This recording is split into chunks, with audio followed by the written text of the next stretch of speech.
All right, folks, welcome back. Welcome back. Chris Garlock here with Michael Redmond for our final in this exciting series, AlphaGo versus the world. 60 games. It seems like just yesterday we were starting out with this, Michael, and here we are 60 games later. And very interesting player for our final game. We have some inside intel from our intrepid producer, Stephen Hu. What's the skinny? So the human player is Gu Li. This is his third game. He played games number 32 and 32 and 33 also. Mm-hmm. And he's obviously a very successful player. He's 8-time world champion. It turns out he's also a trustee of Fox, which is the server that some of these games at least, were played on. And so he's sort of like helping them promote their thing in the Fox Go server. And it was very successful having this match. And it turns out he actually was offering a prize, a money prize, a very large sum apparently, for anyone who could beat AlphaGo. He was feeling pretty confident that he wasn't going to have to cash that check. Maybe he was hoping to take it for himself, but in this final game, actually, he plays a very exciting game. Oh, cool. Well, let's take a look at it, and folks, stick around because we're going to have a little chat afterwards about the series. So, Yes, all right, on with the game. Okay, so Black is playing 2 star points. This is Gu Li with Black, and he's going to make it a bit more exciting by playing moves like this, and he's going to try to build a huge moyo. And I think this is something that Gu Li would do sometimes. Like, it's something that he sort of liked to do, and to play a more exciting opening style. And this is sort of close to things that you see AIs do also. It's something that would come up as a move that would be showing as a candidate, sort of.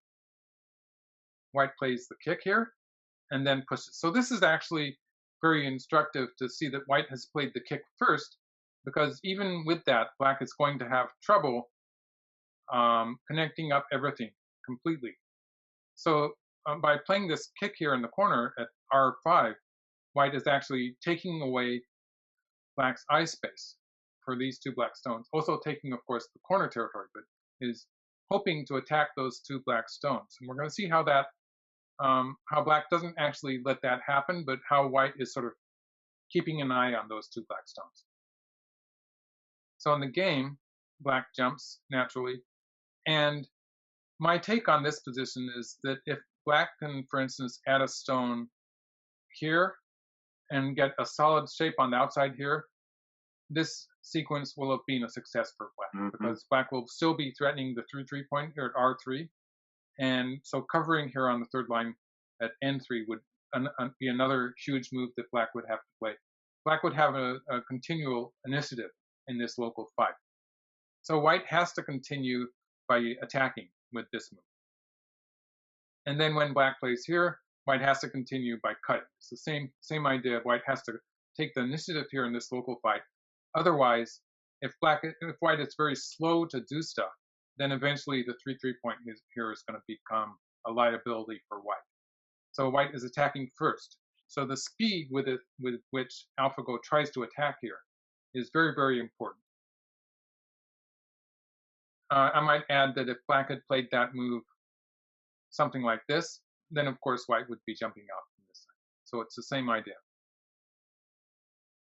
So this is the kind of thing that it doesn't look like it classy, because White's just starting a fight locally. Usually when you see local fights starting out like this, it doesn't really look like the classical Japanese games from 300 years ago, where they sort of mapped out the opening first and then started the fighting. So there used to be a kind of a order of sequences where they would start with opening moves, and then after a while they would start a fight, and that would be the middle game. So it looks like if you come from that, looking at those games, the classical games, and you look at this, it might look a bit vulgar, but actually, as I was saying, the fact that White has kicked here in the corner and is claiming that corner territory when there is still a weakness there at R3, it means that White has to play very actively here. So it actually is working very well in this position here, the way that white is playing very actively. Black played here. Now this looks like it was a mistake. Yeah. In fact, after black plays here, his winning percentage is going down to 47%. Right. And since black is giving only 6.5 point komi, he started with something like 52, I think 53, somewhere around that. That it changes sometimes, but it's about 53% that black starts with 6.5 point komi, so he's lost about 5%. That is a small difference for me, for instance. I would not notice it maybe. But black should have played here. And this agrees with what I've been saying, because when black plays there, there is still some potential for black to hope for. Black's not going to be able to live in the corner, but black does have some potential to try to play some forcing moves from outside after playing here and making a group inside white's territory, which will die, but it will be some kind of a race to capture. So black has potential to force from the outside. So that will be important. So jumping down here is an important move that black should have played. So as I was saying, once white plays here, that sort of takes all of the pressure off white's group in the corner, and white's winning percentage is something like 52, 53%.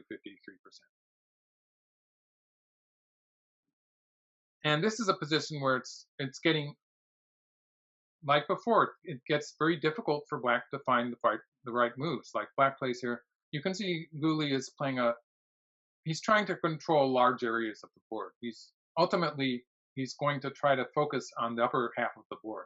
So that's the whole idea of black's strategy here. But he has this weak group to deal with here. And the question is whether he's going to be able to make it work out. The suggested move was here. So Lila Zero wants to focus on this half of the board, or this area of the board, rather than more generally on the upper half. So Lila wants to expand the right side. And if white attacks here, so this is the variation shown, where black is threatening to push at this point. This would be a key point later in the game. So that's why white pushes here. And you can see black is getting a good position on the right side and is going to have a defensive posture on the lower half of the board. But apparently Lila Zero thinks that black can manage with this. Black does have an attachment here on the third line. If black gets to play this move, black will be able to sort of make a base on the side. So black does have that idea. I like this better than the game. Black played in the game, black played here. And you can see this is a point where Lila Zero thinks that white should have continued pressing at A. And that would have given white a fairly good winning percentage, but it's good anyway. So again, I think this is just a case where AlphaGo is saying that it's winning anyway at this point. But it's a point where Lila Zero is saying that white would have had a better percentage if white had pressed at A. At this part of the game, white's winning percentage is something like 42%. I mean, black's at 42%, so white is 58%. And the game is supposed to be black's still winning by 2 or 3 points on the board, according to Katako. It's interesting. Guli is going to play an ancient Chinese joseki later in the game. But just to show you a bit more, he played this. Again, you can see black is trying to keep the local fights relatively simple so that he can quickly move to vital points. For instance, in this case, he's going to push through and cut here. And you can see he's trying to play on a large scale throughout the board. He's trying to keep his stones towards the center. And that trend is going to continue. You're going to see him do stuff like this. You can see he's trying to just map out huge areas in the center of the board and seeing if he can make something out of that. And while this might be a good strategy against humans, AlphaGo is just going to jump in here, and it didn't work. And you know, when you surround a big territory in the center of the board, quite often AlphaGo will just let you do that, and it will turn out that it's not enough. So that's the problem here. I will mention that while Guli was playing very consistently, with this idea to simply just make a big moyo in the center of the board. He was concentrating on getting a tempo so he could move to that big move here. He wanted to play this cut, but it turns out that Mula Zero likes this move better.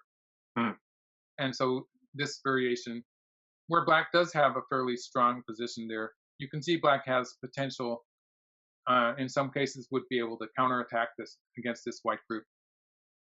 Maybe this is better. It gets a better score anyway. And also this move that where black is mapping out the center, my computer programs think it's too greedy. Like it's too much space that black is taking. So black should, on the upper side, the candidate move was this one, where black is leaving the covering move here later and taking control of the upper side, or this move controlling the left side. This is the most likely move for me to play. And AlphaGo is just saying that surrounding from this area, just surrounding that larger area, in actual practice, it's not going to work as a way to surround territory. It's just too optimistic, you might say. Right. But the move that I found exciting was this one. Moves like this, actually this move and this move are pretty characteristic of some moves that were played in ancient China a long time ago. And I think you can find them in ancient Chinese books. Well, of course, Lee Sedol prefers this move. It's pretty obvious that black is not worried so much, should not be so worried about white jumping into the 3 point in this game, because if black can surround the center from this line, obviously this is going to be a win for black. Sure. So white's going to move out anyway. White's going to be moving out towards the center in this case. But this was the suggested move. I find it sort of neat that he was playing this move that used to be a joseki. This is actually the origin of, if black cuts here, it's one of the first shapes where you could learn this tesuji, hitting the nose of the 2 white stones, hitting the top of the 2 white stones here. In this case, it's from underneath. This is one of the classic tesuji shapes that black can play in similar positions, and it's making Niai, like if white pushes through, black can push through here. So it's a very efficient way for black to be surrounding the corner territory. So this is something that derives from this ancient Chinese joseki. So it's been around for probably thousands of years now. In the game black, since black wants to surround this area, black played a rather unconventional, an unusual move here. So black is surrounding the center territory. White got a big corner. And so the game is going to proceed with white just allowing black to surround the center. So this happened just to show you the game. It's going to be relatively simple after this. And white doesn't really do very much. White just has enough territory. In fact, Katago is saying that white is ahead before Komi. It's so interesting because he got pretty much almost everything he wanted, but like you say, it's just not enough, is it? It's something you see when you surround the center. That happens a lot with AlphaGo. When AlphaGo is allowing you to surround the center, it's just, I guess it's not enough. So like white's supposed to be about ahead on the board, and then it was just 2.5 points, so it became a fairly close game. Beware of AI. So this was exciting to the end. For human viewers, this is going to be exciting to the end because it's going to get relatively close. Cool. And actually, speaking of it, there was Stephen was telling us about one other little interesting thing, which I didn't know about this game. That AlphaGo, of course, had been silent for all 59 games, but on this one, AlphaGo spoke, so to speak. Chatted. Yeah, I think the word is chatted. Yeah. It was Ajafang, who is one of the programmers. He was one of the most important programmers. He was the player who played the moves for AlphaGo when AlphaGo played Lee Sedol. Mm-hmm. And so I remember him as being so happy when AlphaGo played a winning move, and he was playing it with the way he put it down on the board. It was just so much more forceful than some of the other moves he played. I was so sure that he was happy to play that move. Yeah. He's a very strong amateur player. Actually, I think studying programming AlphaGo seemed to make him even stronger than he was before. So he actually went up in the ranking when he was playing for himself without using AlphaGo. Yeah, but he admitted that he was inputting the moves. So he's to blame for those 2 misclicks, which were actually, I'm not surprised because I think they might have been the moves that he was expecting AlphaGo to play. The 2 cases where he misclicked, because they were both fairly good moves. They were relatively good points on the board. Mm-hmm. I just kind of think that must have been such a fun thing for Ajo Huang to do for this series, to be just sitting there and playing. You not too many people get to play, all these top players and beat them. And beat them all, yeah. I would have been happy to play the moves. Yeah. When we meet up with Ajo next time, we'll have to ask him about why you could ask. But, well, so first of all, congratulations to AlphaGo versus the world. AlphaGo undefeated, 60-0. So well done, AlphaGo. And let's really huge kudos to the entire team behind AlphaGo. Just a reminder, of course, this was late 2016, early 2017. We did not know all the things that we know now in terms of what was coming up next, and we can look back and see everything that's gone on. But at the time, it was tremendously excited. I remember how excited you were to finally have a whole trove of games to look at and get into. I think it's one of the reasons why you wanted to do all 60 of these games for this series. So congratulations to the team. And I think also congratulations to all the players who, threw themselves, to no avail, but threw themselves at AlphaGo. I think a lot of those folks had probably, watched Lee Sedol and know, to take nothing away from him, but thought, hey, maybe I could have done better, and found out, maybe not. Maybe but, not, yeah. But at this point, having done these 60 games, and we'll be working now on putting this together, into Volume 2 of AlphaGo to Zero. I'm curious about your thoughts looking back on this series, having gone through it again. Yes, well, first of all, AlphaGo itself, most of the time it plays so simply. And so there's the things that I'm taking out of this are basically the positional judgment that it had, and a lot of ideas in the opening. Taking initiative is much more important than taking territory, and it's taking that idea to an extreme that human professionals had the same idea, but we did not take it to that extreme. So the importance of taking sente was very much emphasized in this series. And also, when I researched this with both Lila Zero and Katago, the 2 programs that I like to use, I just saw so many variations that came as surprises to me. It was partly the fact that the human players had a disadvantage to start with. It makes continuing that game just that much more difficult. So, for instance, while the AlphaGo 0 versus 0 games were very complicated, they were generally pretty close throughout the game, and so both sides had pretty much equal chances. While in these games, it becomes difficult. So, studying these games with Go AIs, gave me some insights as to how to play, how to continue playing games after they became bad for me, because that is something that is very difficult to do. Like if you just do an overplay and hope your opponent won't make a mistake, that will usually just speed up your loss. Usually it's going to be self-defeating unless your opponent makes some gives you a gift. And so the balance between playing actively and trying to start something and not overdoing it so that you collapse completely. Hmm. That there's a very delicate balance there that you have to keep. You have to stay in the game, but also you can't do an outright overplay.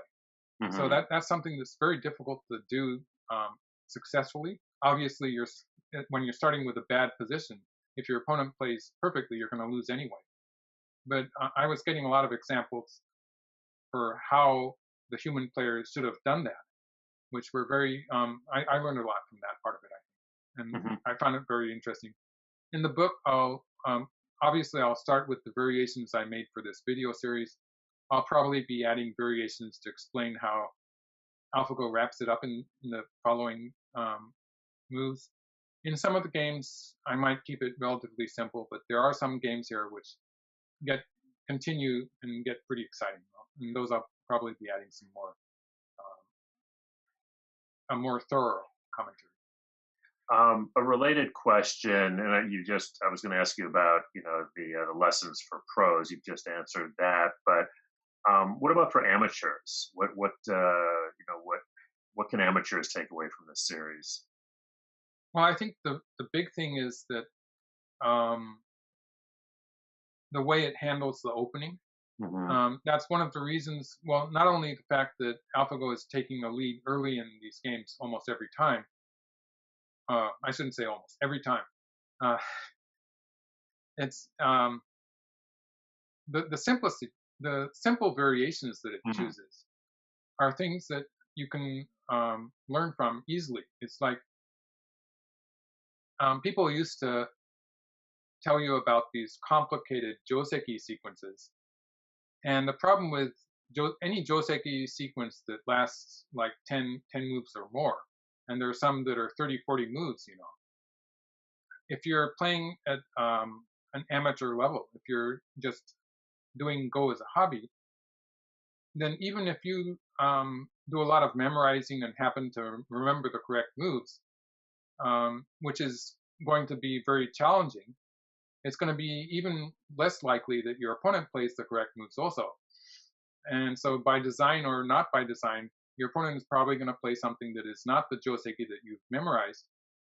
And a full understanding of these 30, 40 moves variations is impossible. Like, I really mean it's impossible, not just because you're an amateur player, but because it's impossible for professionals also. We're Hmm. discovering new things about these variations all the time. And so it's a continual process where we don't have full understanding, even as top professional players don't have full understanding. And so I think the fact that AlphaGo uses relatively simple joseki variations, like the way it, you might say, it avoids the avalanche joseki. It has its own variations of these local corner positions that are relatively easy to remember. They're simpler. And the fact that it's actually, I would assume it's giving better scores to these. And programs like Lila Zero and Kata will give better scores to the AlphaGo variations is something that people can gain a lot from. The fact that you don't actually have to play those complicated joseki that people were trying to get you to play and we thought were good.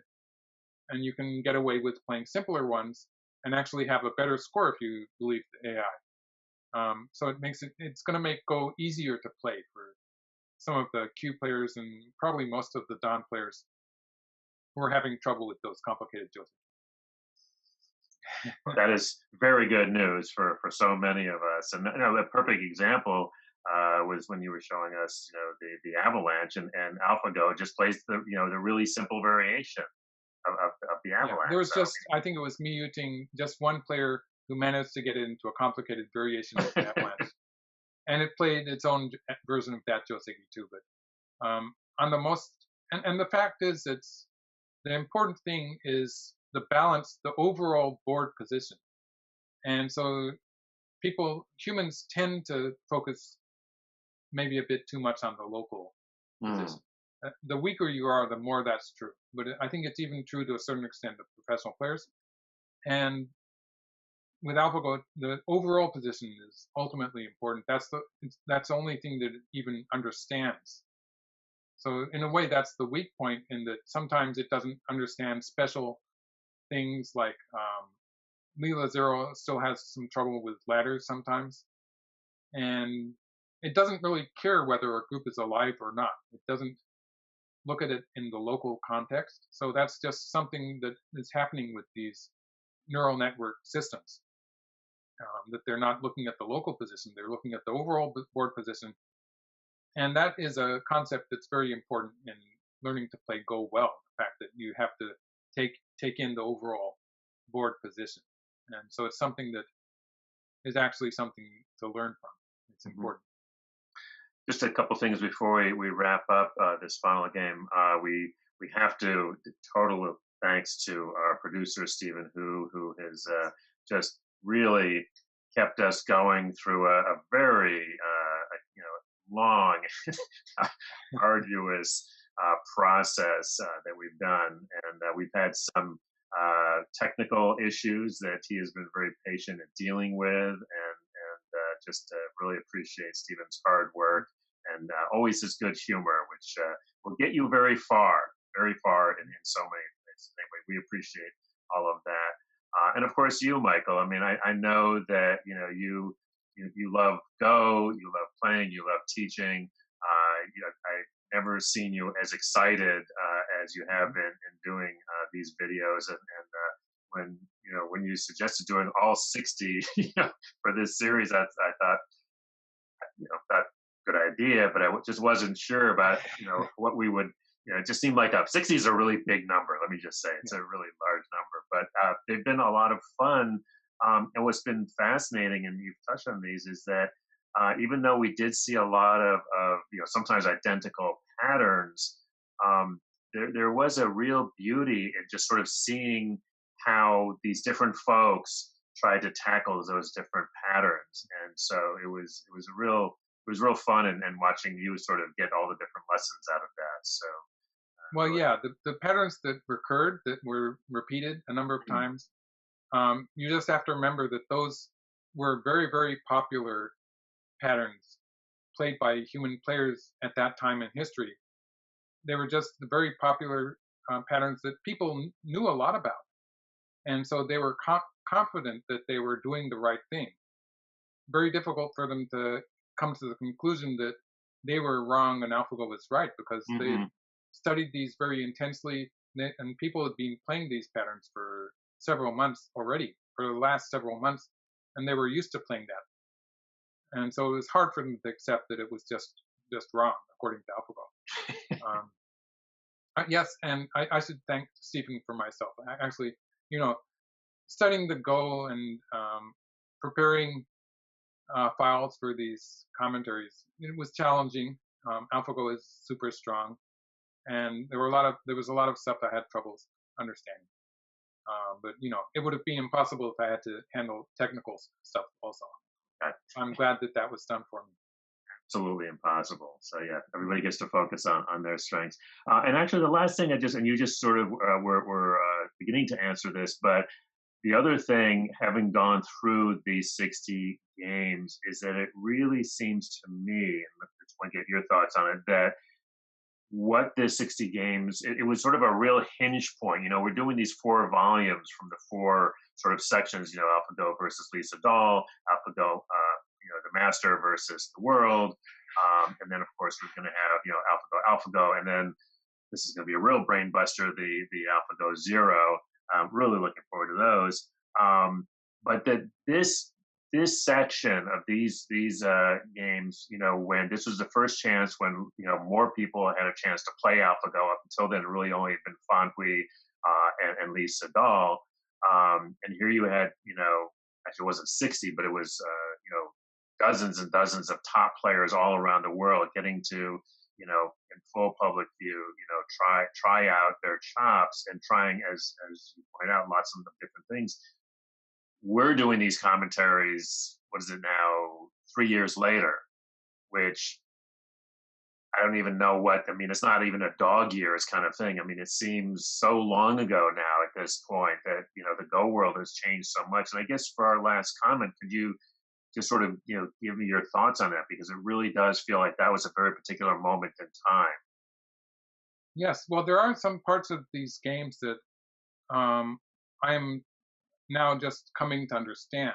Hmm. But also, there are a number of the moves that AlphaGo was playing that were sort of brand new at the time, and they were very surprising. But now they have become sort of like the norm. They've become the Hmm. moves that everyone plays. Like those 3-3 points, there were 3 or 4 games where it played an early invasion to the 3-3 point, Right. and like I was amazed.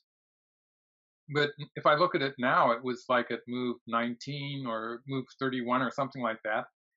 Um, they weren't early Right. in the standards of modern play. Like now, everyone jumps into the 3-3 point probably at move number 5 or 6, Sure. and people just jump in. And in this version of AlphaGo, in the master version at this time, it was not doing it that early yet. And so it's a very interesting point where it is starting to evolve. I think the final version of master might have done it a bit more. Obviously, AlphaGo Zero, it developed a bit differently, and it was playing these 3-3 point invasions. It was what got us started, you might say. Mhm. Um, but it's interesting to see that even at this stage in its development, it was playing, the master version was playing 3-3 points earlier than we would expect, but Mhm. not nearly as early as we've started playing now after 3 years. So it sort of reminded me how Go has changed a lot because of computer programs, Yeah. and um, and how some of this is still very, very special, even though it's 3 years old. That's probably ages and ages in the world of neural networks when I forget how many games they can study per day or play per day. Like they're developing and progressing at a huge rate, and they're still getting stronger if we compare them with human players, for instance. But even so, there's a lot. And actually, I think Master is a program that is similar enough to humans that there's a lot that we can pick up from it. There's a lot that uh, we we think we understand when we look at the games played by this Master version. The other thing was just that this has been a lot of fun, which it's I know it's your profession, you make your living at it, but it's something that we all should enjoy, and clearly you've had a lot of fun looking at these. I will note though that after having seen you, do how much work it used to take you, and you're still putting a huge amount in, but you really love having your AI assistants to help you puzzle through things. Getting completely new answers. Yeah, Yeah, I yeah, would that's never get some of those answers on my own. No. cool. Yeah. Well, folks, hope you have enjoyed this. Hope it's been fun for you. Do keep up with the comments. We may include some of those in the book this time. So we'll be looking at all of them, responding sometimes, and looking to potentially include some of those. So that's going to wrap it up for number 60 of AlphaGo versus the World. Hope you've enjoyed this. Thanks for watching, and we'll see you next time.